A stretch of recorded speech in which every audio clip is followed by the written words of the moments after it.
Hi, I'm Eric Youngstrom, and this is my presidential address at the end of my term as president of Division 5 of the American Psychological Association. Thank you very much for coming.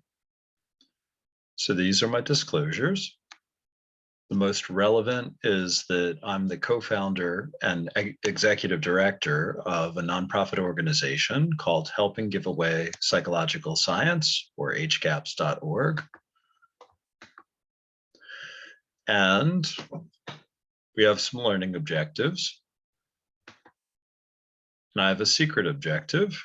My secret objective is to help bring the best information about psychological science, including all the good work that we're doing in Division 5, directly to the people who would benefit. So this is an unusual talk. I'm going to, in less than an hour, think and talk about big picture, also get very personal and tell you the origin story about why I ran for president of the division and all the things that you'll be hearing about in this talk.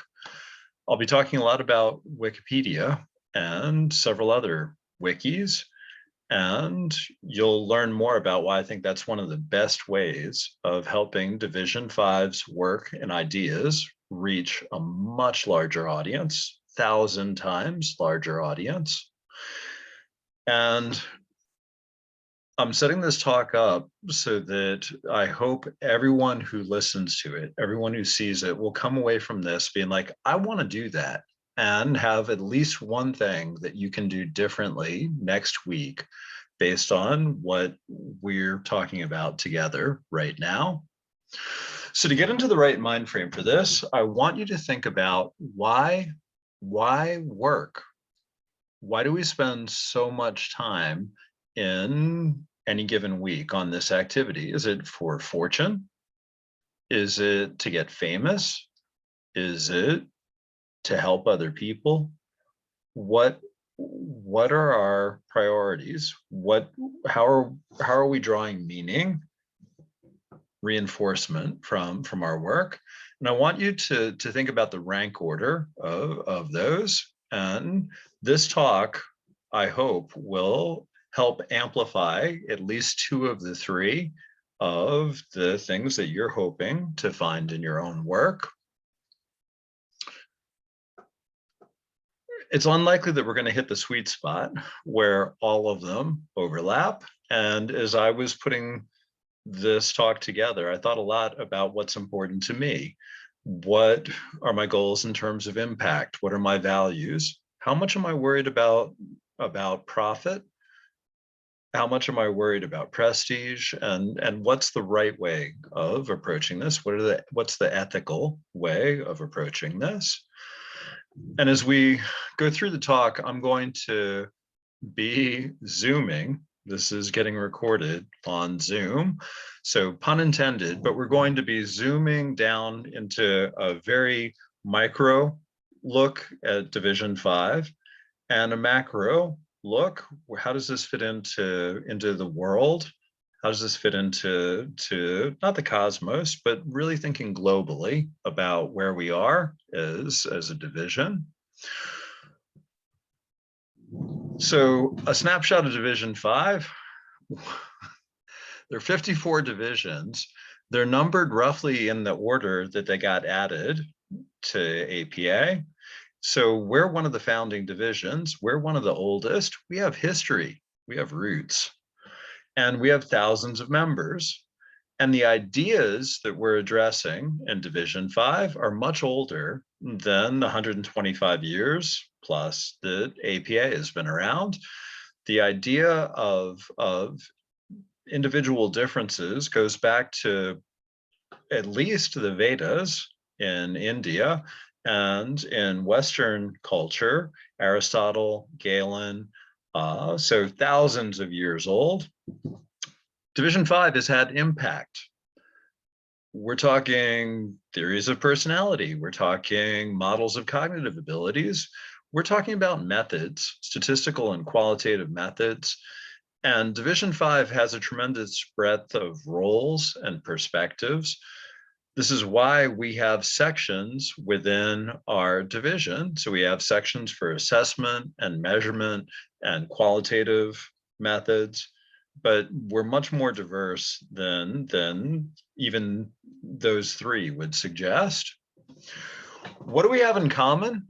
Everyone who is a member of Division 5 is here because we love to measure things, and we measure better. I would argue we know how to measure better than any other science, and we're trying to tackle things that really matter, things that are often the province of the humanities. So we deal with latent variables and constructs, things like quality of life, subjective well-being, measuring education and achievement. We've developed psychometric methods and classical test theory and item response theory and quantitative methods. And I want to take a second and contrast that with chemistry. My father is a chemist. Both of my daughters majored in chemistry. So I've spent my whole life as a psychologist sandwich, getting a lot of hooey from the generation ahead of me and the generation behind me about, hey, dad, son, we got a real science. But when we sit down and talk about measurement, I get some respect. They're like, wow, love, quality of life, those things are much harder to get a read on than what is the molarity of this solution, or what's the mass of this. So we we have skills, we have methods, we have a perspective that is unique in science, and we are the diamond in the crown of jewels for psychology, for the American Psychological Association.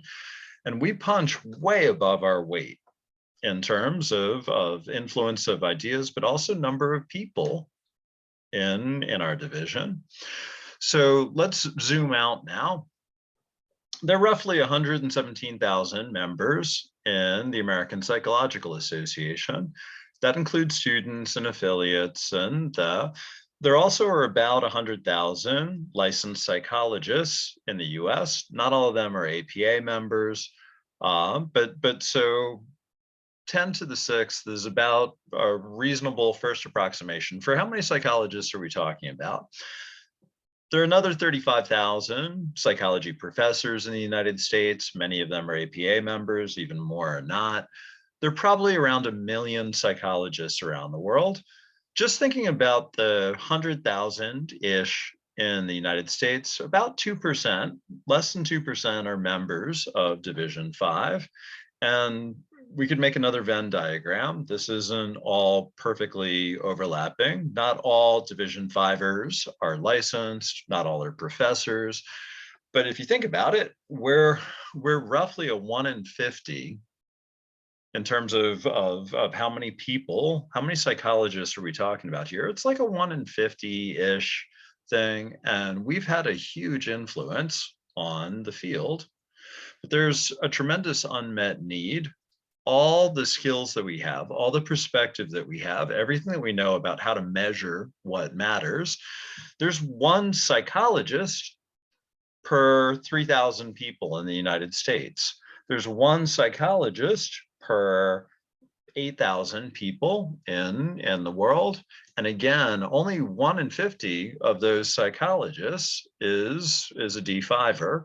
So that's one D5er per 150,000 people in the US. So even if we grow the division, we're not going to reach everyone that would benefit from the ideas that we have to share. And that's ignoring the fact that psychologists and people aren't uniformly distributed all around the US or all around the world. So to recap the story so far, Division 5 is awesome. We've got history, we've got influence, and we've got ideas and skills, but most people don't even know about us, and there aren't enough of us to go around, even if the world did know about us. Therefore, drum roll, we need ways to share better.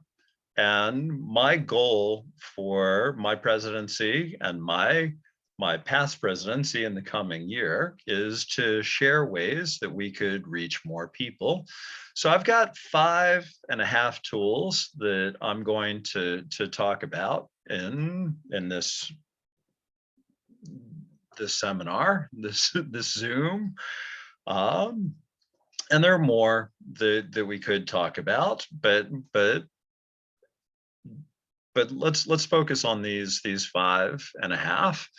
So the tools are going to be Creative Commons, OSF, Wikiversity, the Wiki journals, Wikipedia, and I'm going to mention Wikidata, but not really go deep on it. The order that I listed them is the order of how easy they would be for you to pick up and apply it next week. So Creative Commons is going to be the easiest. It has a lot of potential impact. So like Uber or Amazon going from 0 to 5 stars, it's at least a 3.5 star in terms of impact, really easy to do. It's the one I hope everyone comes away being like, yeah, I'm going to do that. I'm going to try that.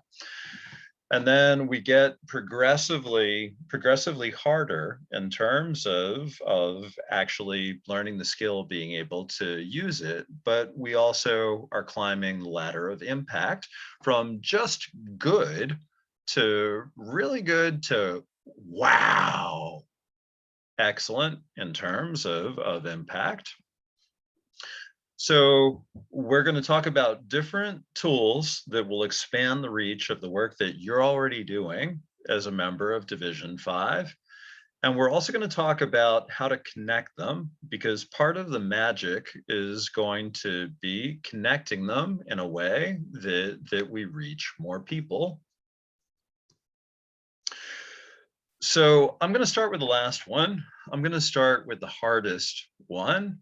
Why? Because that's where I started 6 years ago. And I learned a lot through this process. So we're going roughly in chronological order. So why Wiki? Why mess with Wikipedia? Well, there's some obvious reasons. It's free. It doesn't cost us any money to add material to Wikipedia, and it's global. It is, depending, if you're talking about only English language internet, it's number 5 or number 7 in terms of most visited sites on the internet. And it has a special relationship with Google, the number 1 search engine. If there's a Wikipedia page on the topic, Google puts it on the first screen full of hits. It has a huge amount of information. It is by far the largest encyclopedia on the planet, and it is one of the largest websites ecosystems in the world.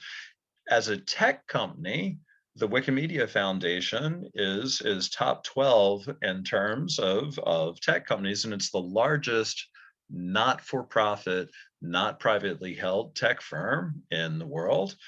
And we've all heard anyone can edit it. Anyone can help with it. In terms of reach, this is the ultimate. So who reads Wikipedia? My dissertation, my honors thesis, my master's thesis, my dissertation had probably 6 people that read them. My committee, my wife, and my mom. A typical journal article gets maybe 800 readers, and a top 5% journal paper gets about 3,000 readers. So this is readers, not citations. Mediocre Wikipedia page gets 10,000 reads per year. A top 5% Wikipedia page gets 1 million reads per year. The article about cognitive behavioral therapy, 2 million reads a year. The article about coronavirus, 1 million reads per day as we were entering lockdown last year. So this is thousands, tens of thousands, hundreds of thousands of more eyeballs than we're reaching with our traditional academic publication.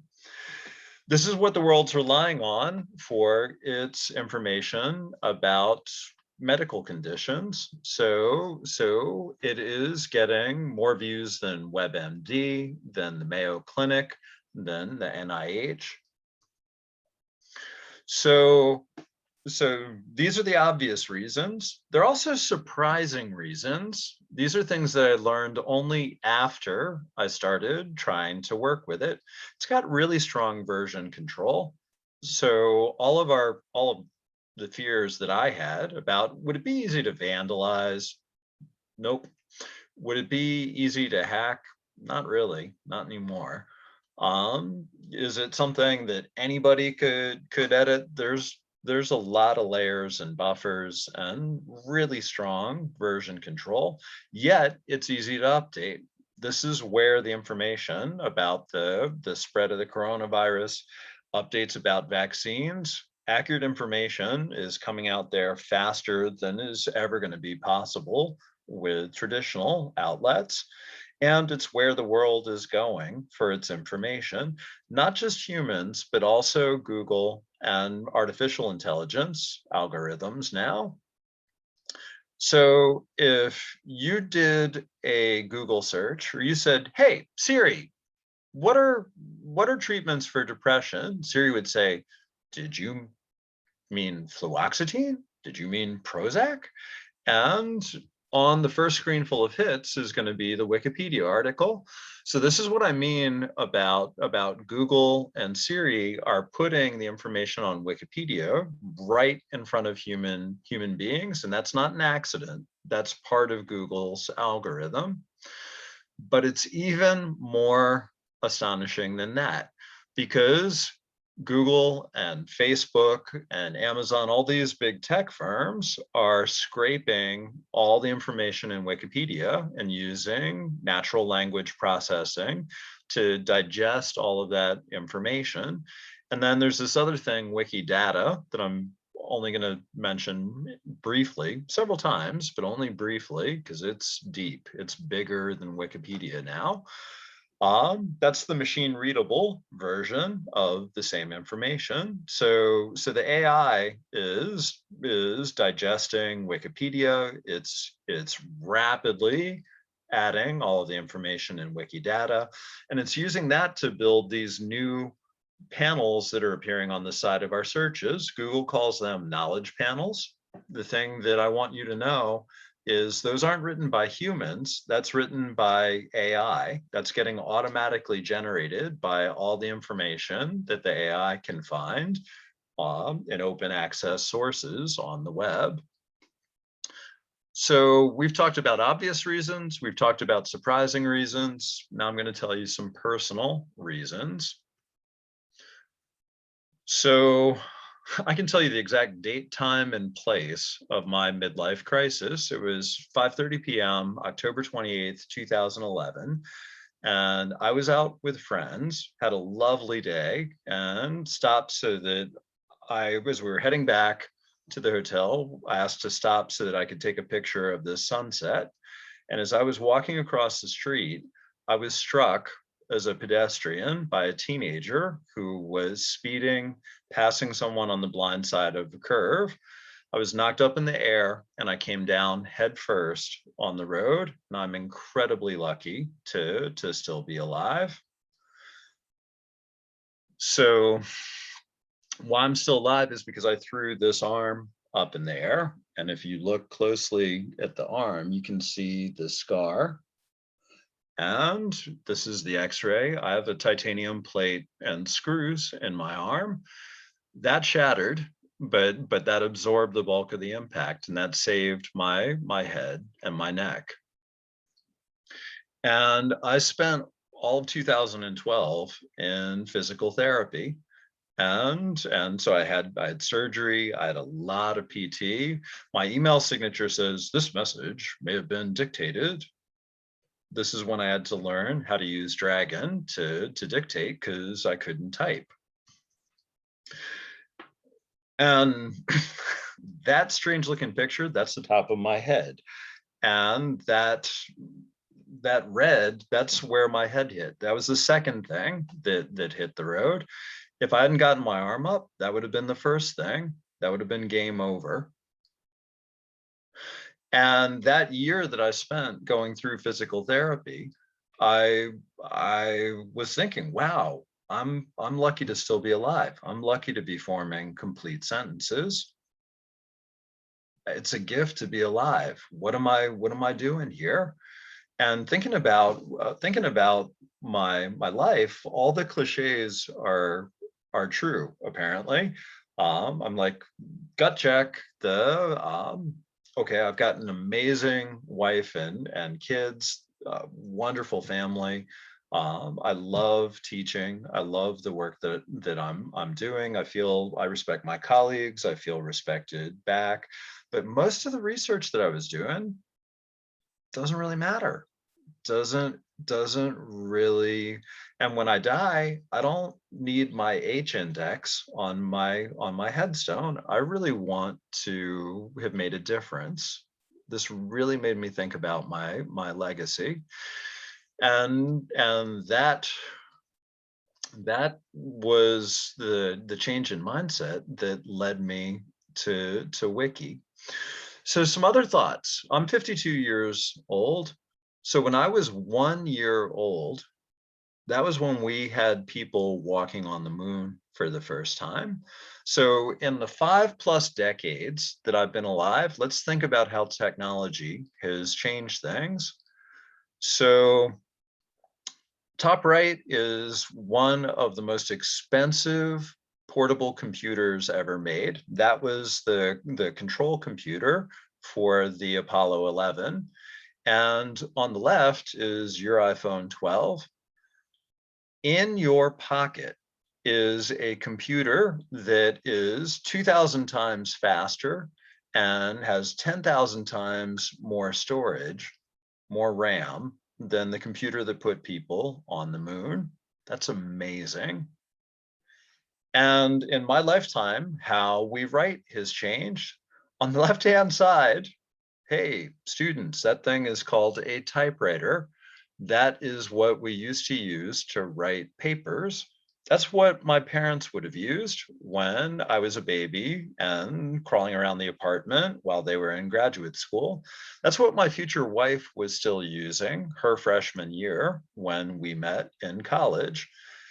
Then they invented word perfect and word processing, and that's what our professor used when we started graduate school. Yes, I am that old. Writing now, where we don't use card catalogs. We've got computers that are helping with every part of the process. So we're using Google and PubMed and Web of Science for searches. That value that we're adding is deciding what's the useful information and what's the junk. And then we gather it, and we use another program, EndNote or Zotero or Mendeley, to organize the citations. And then we use Microsoft Word or LaTeX to write our articles. And the value that Division 5 is adding is where we have expertise. We know what is pseudoscience. We know what is science, and we can. When you go to the internet, you find all kinds of stuff. We can figure out what's the good stuff. So we're distilling the information a huge amount. There are 7.8 billion people in the world that would benefit from knowing more of what we know. So when we have a breakthrough, there's a pipeline that's supposed to be connecting the idea to the people who would benefit, but it's pretty leaky. So so it took me a couple of years, but this change in mindset, learning more about Wiki, I'm like, hey, Wikipedia, that's where the world's already going for its information. Let's get more information about Division 5, about psychology onto Wiki. I'm not the first person to have that idea. There are 12,500 articles on Wikipedia about psychology related topics. That's amazing. The bad news is that most of them aren't very good. They're underdeveloped. They haven't been looked at recently, or they weren't written by people that have a lot of content expertise. So, a graduate student at the time, Mian Liang, and I had a series of conversations, and around 2015, we started editing Wikipedia. And around 2016, we really got excited. We're like, okay, we're getting the hang of this. Let's fix it. Let's fix the information about psychology on Wikipedia. And that didn't work exactly the way that we planned. So I just, I'm going to glide past that. If this were an actual conference, what I would love to do would be to go to a bar and have a drink and talk about the last 4 years with anyone that really wants to hear those stories.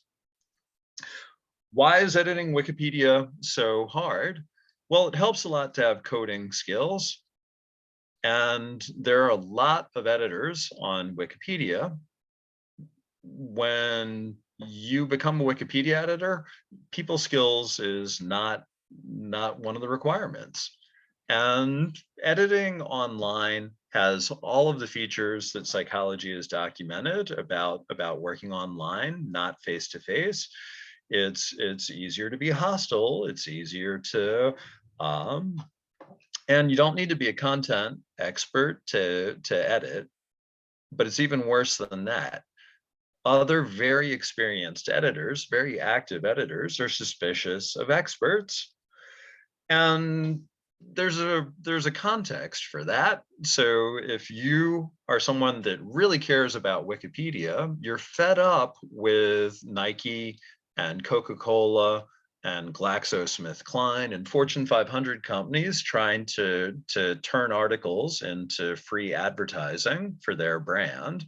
So that's the larger context for the suspiciousness. But a lot of active editors that are not academics have this perception. I've noticed a thing or two about you academics. You're a bunch of narcissists. You're a bunch of self-promoting narcissists. And that's a trap for us. It's very easy to fall into that trap, because when you go to edit something, the thing that you're most likely to pick is a thing that you know something about.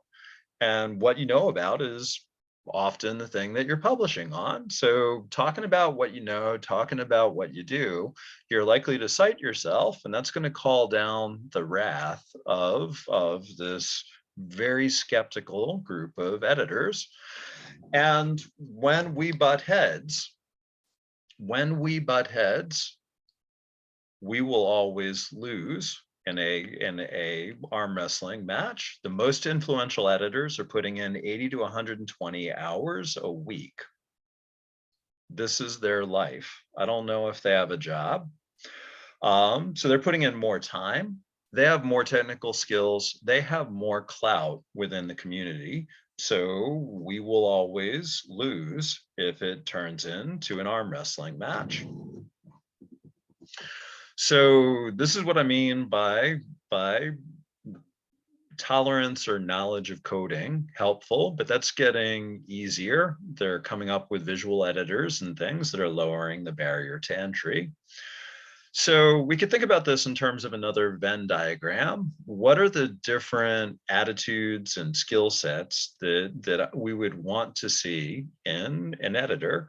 So the perfect editor to contribute to Wikipedia would be somebody who is altruistic and knows the content, yet they're not biased. They have what Wikipedia would call a neutral point of view, and they have a lot of free time, and they've got some computer skills. It helps if you have some programming skills. And we also want you to communicate well, so that the pages are clearly written for a lay audience, and be good at explaining things. So like someone who's a good teacher, yeah, we're looking for a unicorn.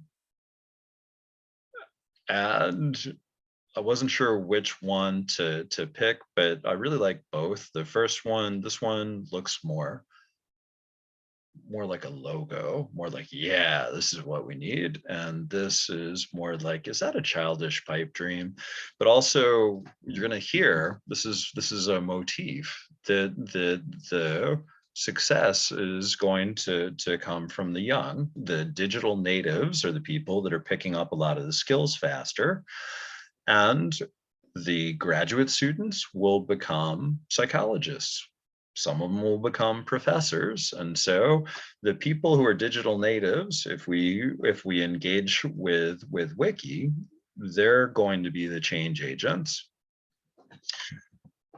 So the short-term plan is, let's take a page from Team Science. If our wish list for skills and perspectives is longer than fits in one person, one training model, let's build a team. Let's build a team with content experts and communication experts and digital natives, and some stakeholders to make sure that we're writing content that hits the right notes, that's important to the reader. And how do we put the team together? Build it around a shared goal. And examples of projects that we've had success with are writing about assessment, or school mental health, or suicide prevention, or COVID resources. Didn't see that one coming, but we spent a lot of time on that. And telehealth, and anti-racism, and stigma reduction. So these are things that people care enough about that they'll donate their time. And if we have people who are donating their time that have the skills, and we can pair them up with the content experts, now we're getting somewhere. So how do we build teams? Well, this is where that conflict of interest disclosure came in. That graduate student and I started a team in my lab, Team Wiki. And the students are like, this is fun. This shouldn't be just for one lab. And so they formed a student club, which then incorporated and as a charity in North Carolina, which then got 501c3 status. So it's recognized by the IRS as a charitable organization. Your contribution would be tax deductible. So it's grown. The circa 2016, let's fix this group. This is all undergraduates plus Mian Leong, one graduate student, and me, and we did a lot. It's interesting. It's really interesting looking back on it. And as it incorporated and became a 501c3 and expanded, we went from Eric and Mian and a team of volunteers to now the board has 16 members, including Mian, but psychiatrists, psychologists, lawyers, executive directors from other nonprofits. So a tremendous amount of expertise from different disciplines, many different areas in psychology. And so thoughts for Division 5 about Wikipedia. First question is, should we even bother with it? Well, Well, I keep coming back to it has the biggest reach. If we really wanted our ideas to reach the most people, this is one of the best ways of doing it. And if you have an altruistic stripe in you, this is one of the best places to share our ideas and our knowledge. And I believe that the world would be a better place if Division 5 shared more of what it knows how to do. What we measure is what matters. If you want to try, my tips are join a team or make it a hobby and connect it to a hobby that you already have. So if you love writing, if you love doing statistical analyses, look at the pages about statistics and add material to that. If you love photography, add photos. If you love gardening, look at the pages on gardening, or make a project or a campaign and get consultation and adopt the mind frame that this is not going to be easy. This is like going through peer review. It's like going through grant review. You get really opinionated. You get really opinionated responses from people that don't have the same expertise that we do. So jumping around, right? I numbered them from 1 to 5, and we went from 5 to 3 as if we were clicking on links on the web. There's a different plan that we learned about a couple years into this process. So as we were encountering major setbacks on Wikipedia, we learned about Wikiversity. What is Wikiversity? I'd never heard of it. It's a sister project, meaning it's run by the same people. It uses the same computers. It uses the same software. It costs the same, free. The foundation is supporting the whole thing. Why they built it was to support teaching. And that means that it's okay to be more technical. And that means it's a more natural fit for those of us like me that are in academia. There is a trade. The trade is you're reaching a lot fewer eyeballs, about 1,000 times fewer eyeballs. But the upside is that there are a lot fewer micromanaging, intrusive editors. And the fact that it's the same code meant that when we were trying to write information on Wikipedia and we got pushback, this is too technical. This is like you're writing for psychologists. We could cut the code. We could cut the information, go over to Wikiversity, paste the information, and it was just fine there. It got, and so this is a much easier place to start, and it's a much more welcoming environment for academics and for those of us that are just getting our feet wet. So what they built it for was as a platform for teaching. So we're using it to put information and exercises for advanced psychology courses and for graduate level courses. I've used it to teach other professors, other academics, technical skills like receiver operating characteristic analysis. The newer intriguing possibilities are using this as a place to put the technical manual in the cloud for good psychological tools that don't have a formally commercially distributed and published manual. So we've used Wikiversity to support projects like the anti-racism projects, and a spin-off of that has been getting a grant from the Association for Psychological Science that led to a symposium at this convention in Division 5's programming. And we've used Wikiversity to put out resources around telepsychology, 2 different sets of pages, one for, so you're a psychologist and you're trying to figure out what parts of your work you could do by Zoom, or so you're someone who's thinking about talking to a psychologist.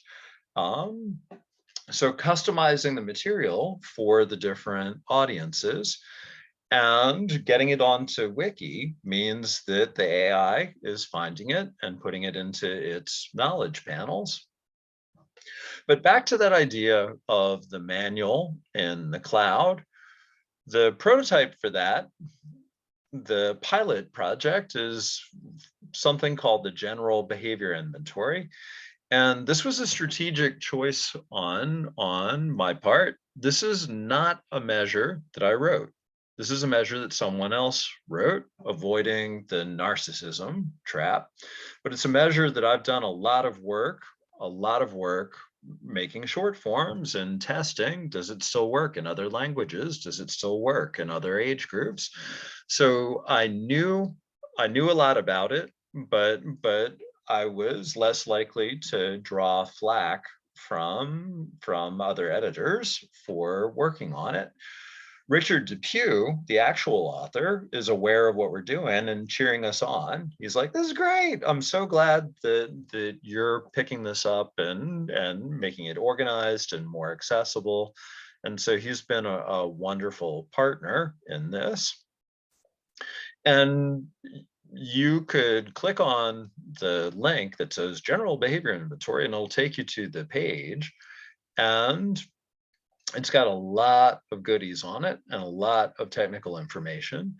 You may notice that it's got color figures, and it's got moving parts, literally moving parts, tables that expand and collapse, and animated figures, and all kinds of things there that you couldn't do on paper. So it's like a manual in the cloud, except in some ways, because it's digitally native, it's even cooler than I imagined. So the table is sortable. This is, I'm showing you still shots, so trust me, it moves. And on the left-hand side of Wikiversity is a tool that says create a book. And one day, out of curiosity, after we'd been working on this for some years, I'm like, does that really work? And it sort of works. The free version, takes a lot of clicks and rearranging, and then there's a click here if you want to pay for a printed book. So I did that, and that is an actual picture of an actual book. I should have had the prop at arm's length. And that book was 643 pages long and costs $36 with shipping. You're paying for just the printing, just the shipping. No money goes to Wiki, no money goes to HCAPS, no money goes to me. If you clicked on that button now, as I was making this talk, you could click on the update thing, and it says, oh, wow, people have added more. It's 1,665 pages now. We would send it to you in 2 printed volumes. So it keeps getting bigger. And some other surprises: when you click that button, it builds an index for you automatically, and it tracks who the contributors were, who the people were that added to each of those articles. This is amazing to all the worker bees, all the altruists who pitch in to make this happen. This is like seeing an article in a journal that lists all of the research assistants and all of the lab techs and everyone that helped actually complete the project, and having all of them get credit for the specific ways that they pitched in to help the team achieve that win. Amazing, beautiful. I love this. That manual in the cloud has been viewed 317,000 times. That floors me. Way more than anything on paper that I have ever written or ever will write. And we're playing with this as a way of extending the reach of conferences. So we have a whole bunch of different examples of this. The conference pages have been viewed upwards of 100,000 times. The ABCT bipolar SIG is a small to medium-sized special interest group at a specialized psychology conference. And even their page has accrued tens of thousands of views. And all this is on Wikiversity, 1,000 times less reach than if we were able to engage with Wikipedia. So the things that we've worked on over the years on Wikipedia have accrued 311 million views. So the visual editor keeps getting better. So that's lowering, you don't need as much programming background or tolerance of code to be able to work on Wikipedia or Wikiversity. And Wikiversity, I didn't know about, but now that we do know about it, great place for teachers, great place for academics, great place for researchers to share materials. And we can build vertical teams. We can pair up established experts with young digital natives that know how to do a lot of the technical stuff. So second thing, which is if you're a researcher, you probably already have heard about this, the Open Science Framework from the Center for Open Science. This is also free. This is like Dropbox for nerds. So this is a file storage and sharing platform, which we could use to upload our projects. And so here we're looking at an undergraduate's project, which is a poster that got presented at a national conference, plus the code, plus data to be able to reproduce her analyses, plus the abstract and a recording of her presenting the poster. And this is almost like a preprint. It's getting its own digital object identifier. So as OSF is blurring the lines between, you put something up on the web and this is official. This has a DOI the same as an article in a peer-reviewed journal would. This isn't peer-reviewed in the same way, but it is published in a very similar way. And OSF has another tool that it's making freely available that you could use to upload lots of conference material and organize it into a meeting, OSF meetings. So what the Center for Open Science built this for was to be able to pre-register studies. This is the group that has been tackling the replication crisis in psychology and provide free storage for our data and our code and our protocols and our measures so that it would be easier to replicate. And they provide really strong version control, and they provide levels of sharing. You could make it publicly available, or you could make it only me, or only a hand-picked team of people. So you've got different degrees of sharing. It also is offering that micro publishing of having a DOI and authorship, and not just for the finished product that we're used to thinking about, but also for the code, for the poster, for the figures, or the data set.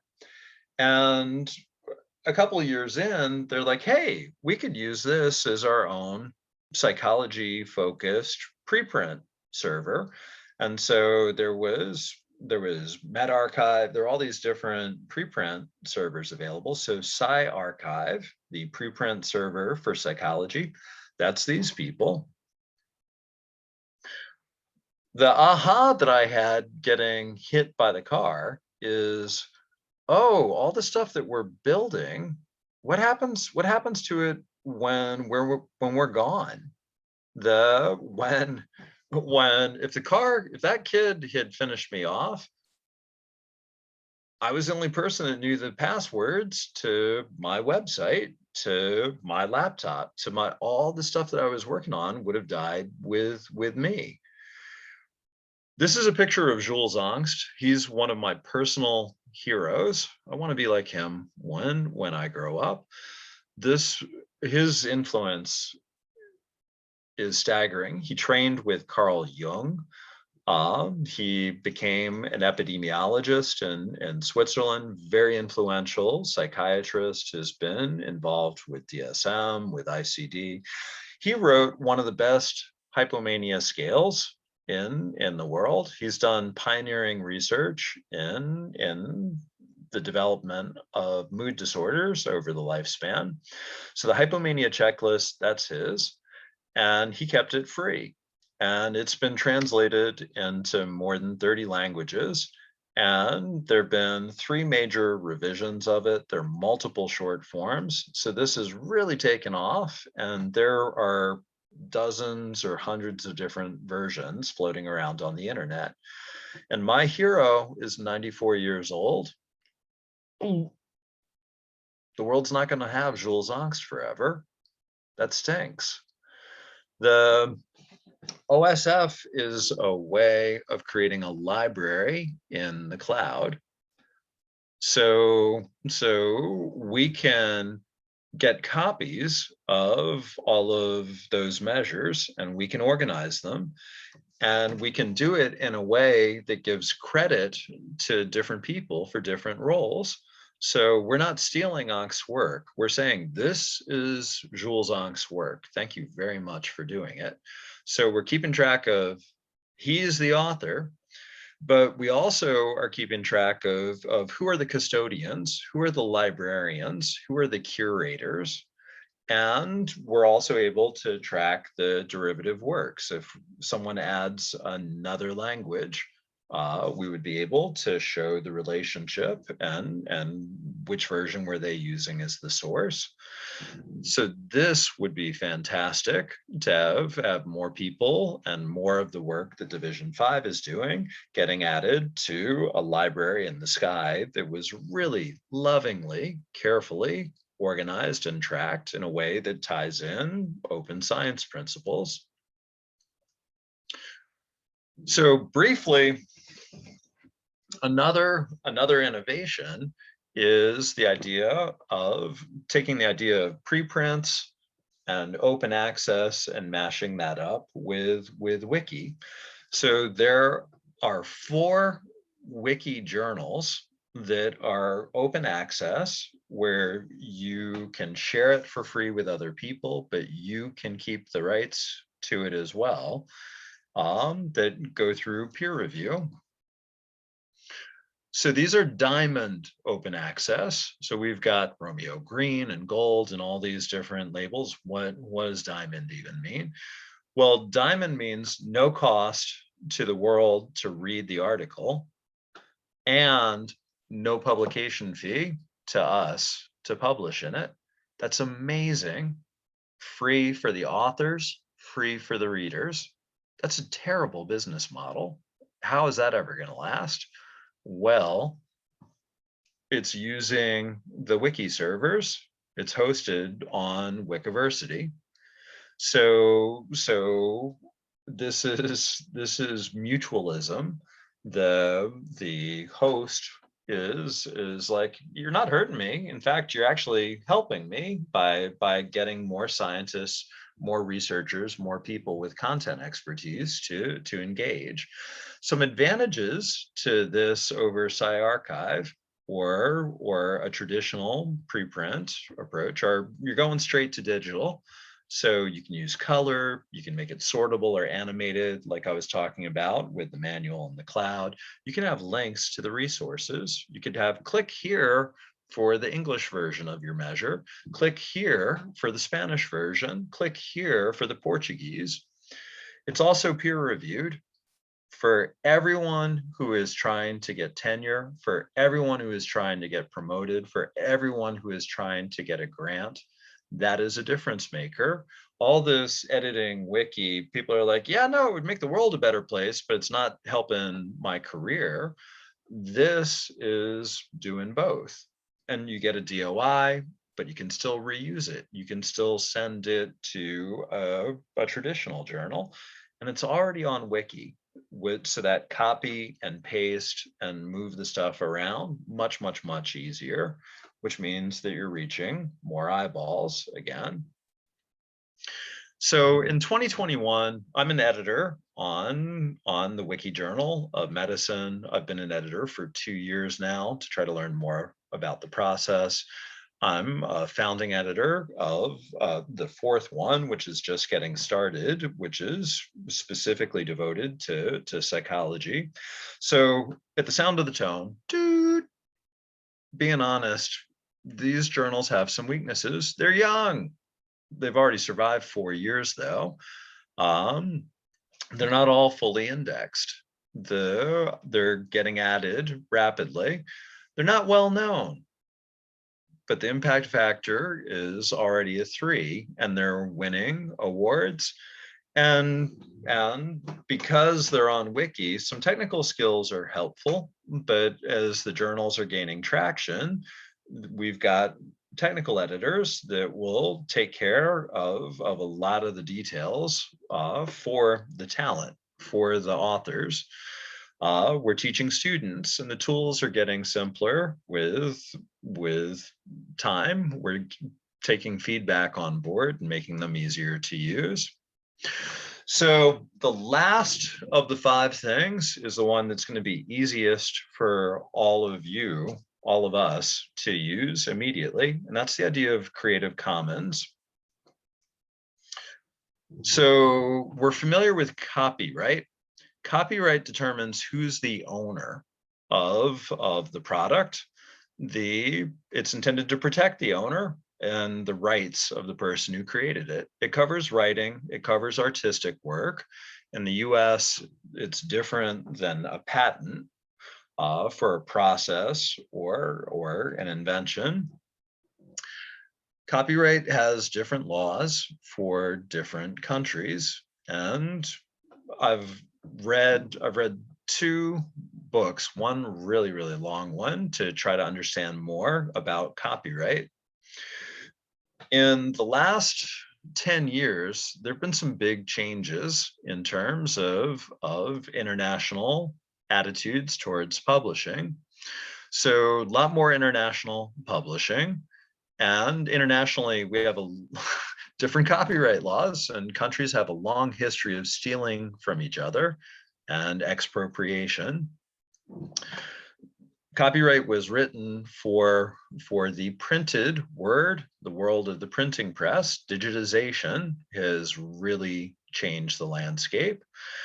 And open access, when I first heard about open access, that was, the word on the street was, ew. It's fringe. It's not, the good journals aren't doing that, and it's predatory. Now it's mandatory in a lot of scenarios. The European Union and the University of California system, European Union has said everything that all science generated in the European Union with support from the European Union must be open access. The Wellcome Trust, the National Institutes of Health, all the major funders are now saying, got to put it in open access journals. So the traditional journals are coming up with a hybrid model where you could pay money, thousands of dollars, to have immediate open access, or you could do an embargo and wait for a year, and your preprint could then become freely available. So Creative Commons licensing was invented by someone named Larry Lessig, who is a professor of law at Harvard and the director of the Safran Institute of Ethics.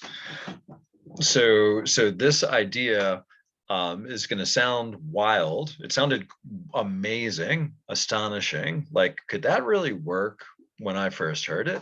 So let me review. Invented by a lawyer at Harvard, who is the director of the Ethics Institute. And it's already played out where it's really had a lot of impact is in the world of music, in the world of the arts. And so this talk, I'm like, hey, let's bring it to science as well. Copyright determines who the owner is. What a license is what anyone who is not the owner can do with it.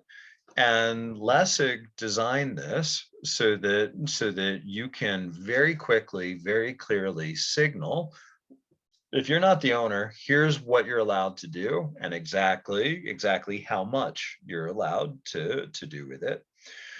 And so it's easy, it's free, doesn't cost you anything to put the license on it. And it also saves a huge amount of red tape and paperwork and emails. Am I allowed to do this? Would this be okay? And it's already labeled. Go ahead and do it. And that makes it much easier to share. I'm showing an example that you almost definitely have seen in the last 15 months. So this is an infographic that somebody made and put out on social media or released into the internet, and it went viral and everybody's seen it, but nobody's sure who made it. Nobody's sure, am I allowed to use this? Could you charge money for it? Could you put it in your book? Could you put it in your article? Nobody really knows because it's not spelled out, and we don't have an easy way of contacting the person to ask. So the Creative Commons licenses, I'm including a link so that you could go and read as much as you want to read about the different options and the history of them.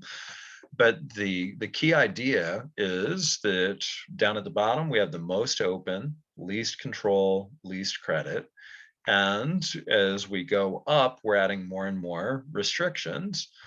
The sweet spot for me, for most of what I'm doing now, is a Creative Commons license with the by attribution. This is saying you can do anything you want with it. You can make a derivative work, you can share it with other people, you could even incorporate it in something that you're going to charge money for. All that I ask is that you cite me. All that I ask is that you thank me. So CC BY is the most open where you still get credit. And that's important for us as academics.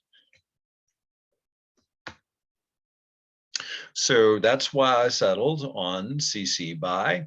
CC BY share alike is the most restrictive license that you could use and still put the information on Wikipedia or Wikiversity. The CC BY share alike makes it hard to use going the other direction. If you put it on Wiki, then with a share alike, you may not be able to publish it in an APA journal.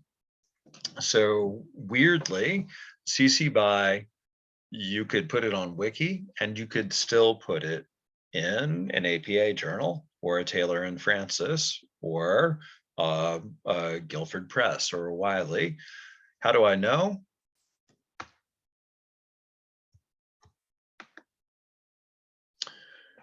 Because I've done it.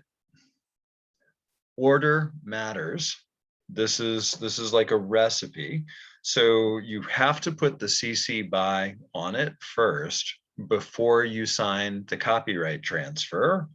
When you sign that copyright transfer, then the publisher owns the work and they will charge us money to access our own work again. If we put the CC BY on it first, then anyone who is not the owner is allowed to use that version that we CC BY'd. We sign the copyright transfer, we're not the owner anymore, but that CC BY version, hey, I'm not the owner, but I'm still now the license applies to me, even though I created that version. If we put it in, if we sign that piece of paper, if we sign the copyright transfer first, then we can't go back and put a CC BY on it later. So this means that it's possible for us to have our intellectual property cake and eat it too. Licensing doesn't prevent copyright. And you could hold both the copyright and put a CC license on the same thing at the same time.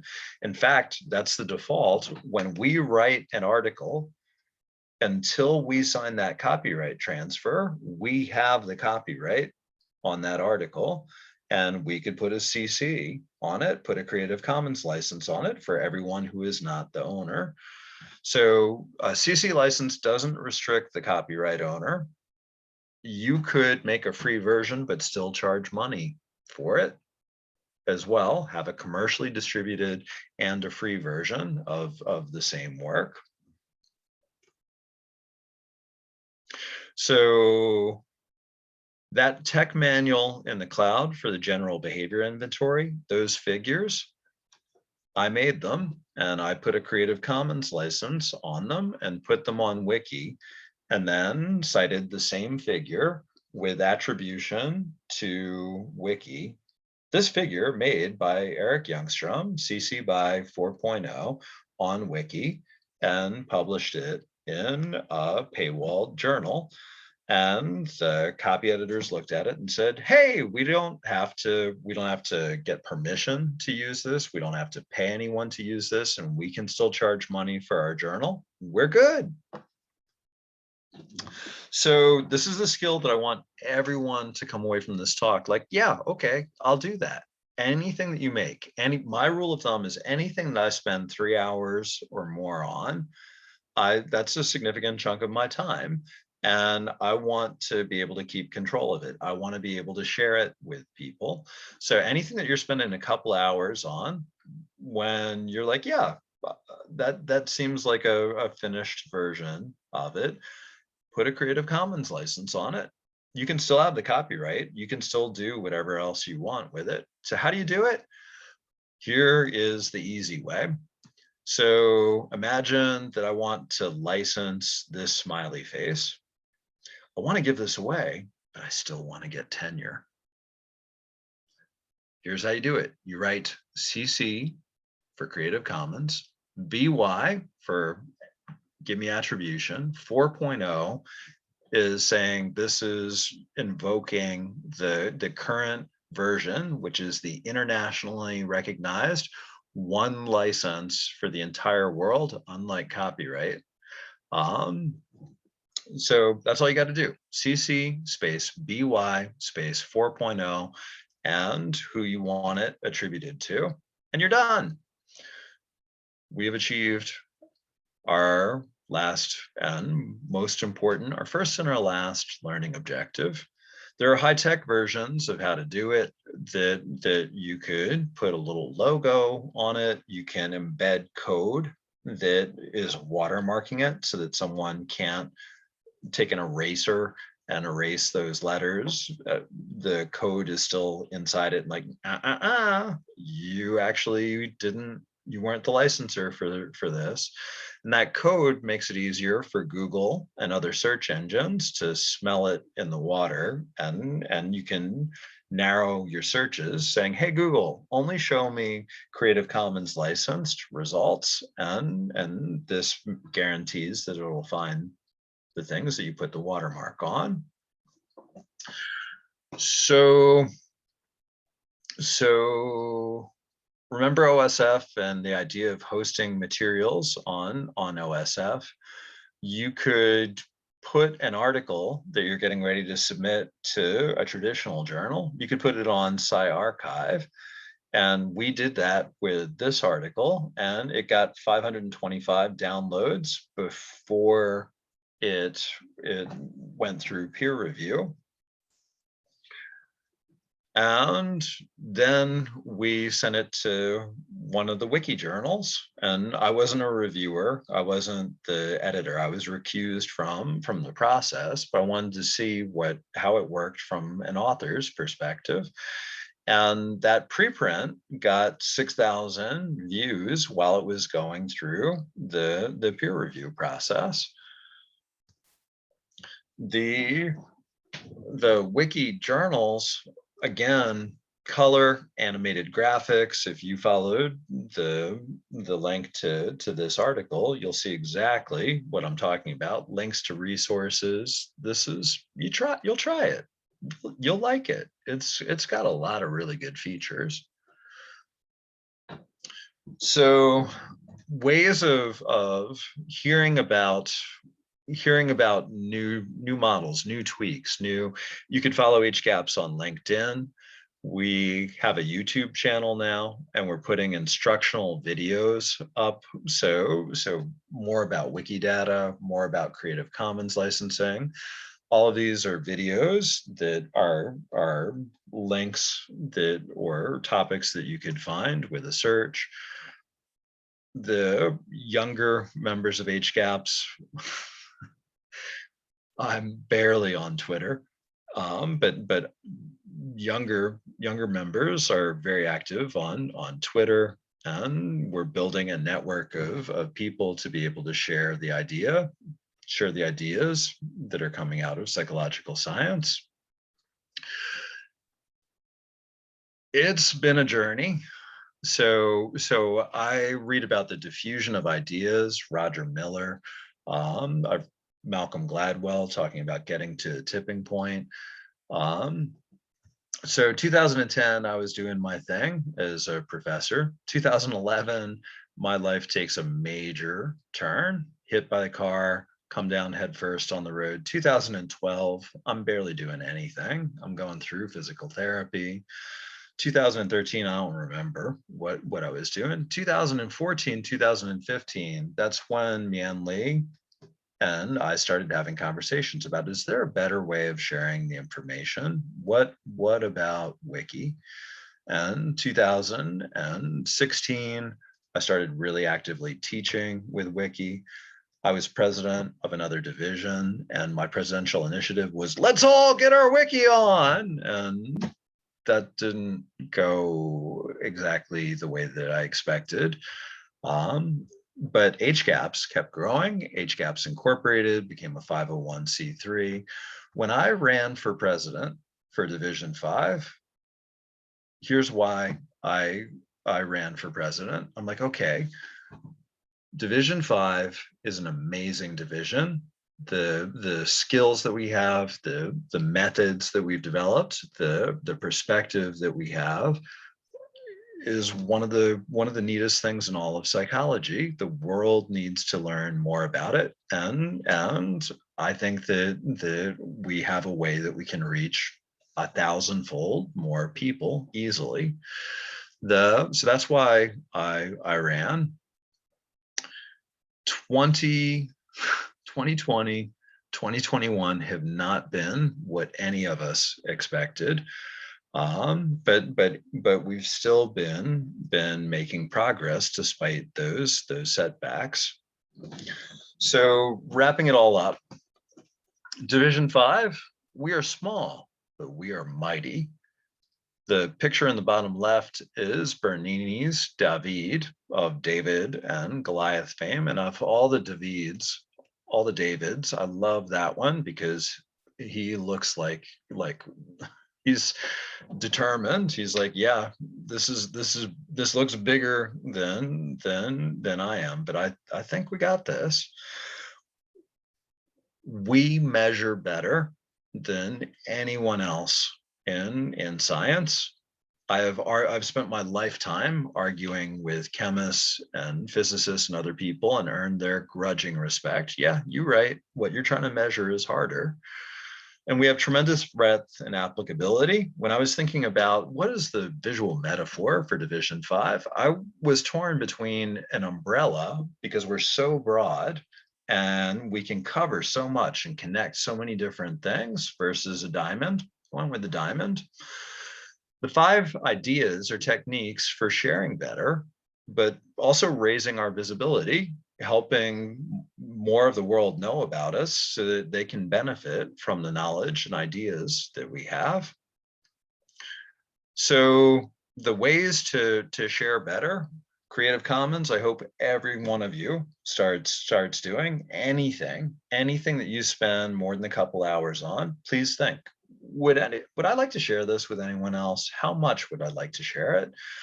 Just put the letters on, and then if you're not active on Twitter, send it to HCAPS, and they can retweet it. OSF, there are ways that OSF for meetings thing could be a great way of extending, sharing more of the material that we're presenting at convention right now as a division, and also a way of future proofing our work. So like setting up like the Obama Library, here are copies of all the resources, all the information carefully cataloged and organized so that it'll be around for decades to come. Wikiversity, if you're a teacher, VG Sathi, David McKinnon, I'm thinking of you guys. This is a great place to share teaching materials. People that are authors of measures that you have kept free. This is a great place for the manual in the cloud.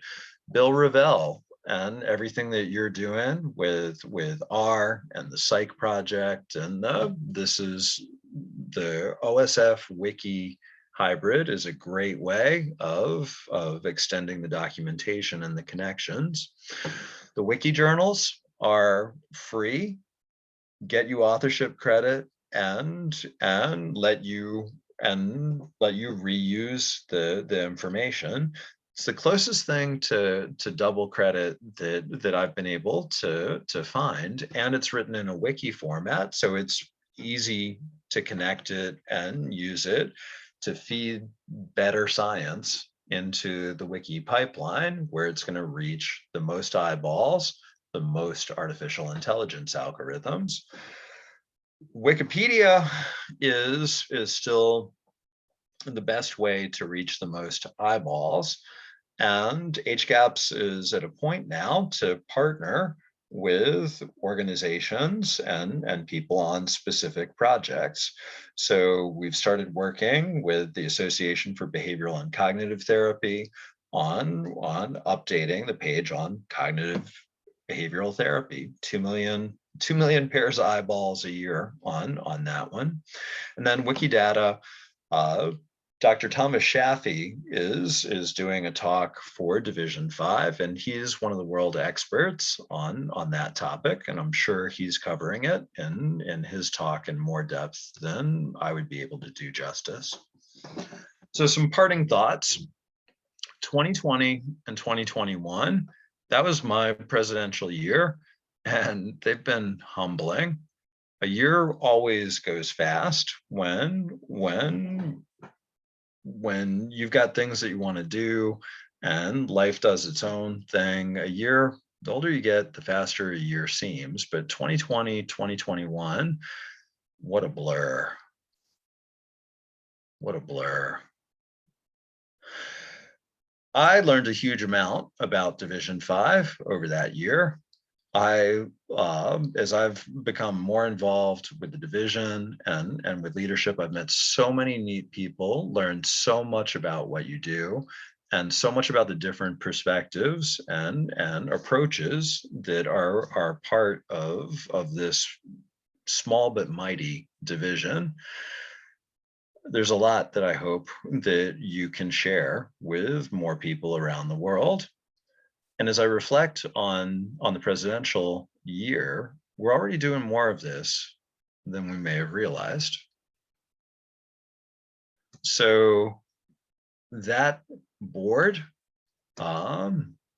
includes the convention program chair for Division 5, and the president of the board is a speaker at convention, and that bioinformatician from Australia is a speaker for us at this convention, and he was a keynote at APA in Chicago. And Dr. Young is a discussant on another piece of programming in our convention program this year, and she's the board liaison to the anti-racism project and team. And we have already used OSF meetings.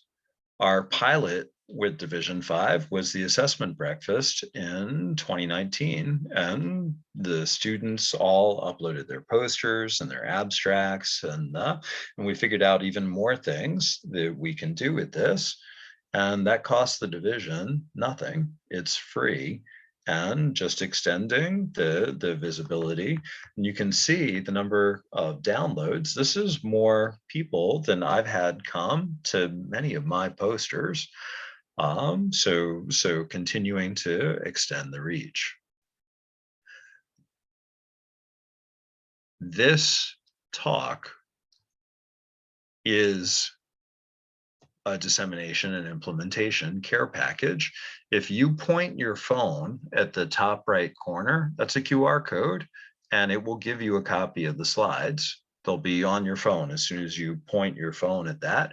Or if you have an Android like me and you didn't download an app for that yet, you could click on the bit.ly link here, where you could type bit.ly/d5-hgaps and get a copy of the slides. And the slides have links to all the pages that I talked about and to the YouTube videos that I was mentioning.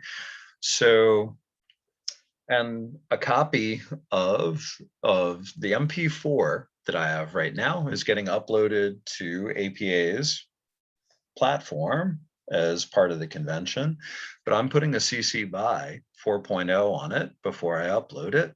And I'm putting another copy of it up on YouTube, where Alex Beaujean, our incoming president, will put the link on our division website. So we're keeping the material free so that we can keep sharing it with the rest of the division, so that the division can keep sharing it with the rest of the world. So what a year. Thank you for coming to the talk. Thank you for listening. Thank you for all that you're doing for the division and for the field. I'm wrapping up with a feeling of gratitude, so much admiration for the generosity and tenacity and grit of everyone making it through 2020, 2021. Especially all the people who have pitched in and helped with the different committees and all the work of the division and all the work happening in HGAPs. And I have enthusiasm for how it's starting to really take root and grow. And I'm filled with hope for how we can use this to reach more people. Thank you.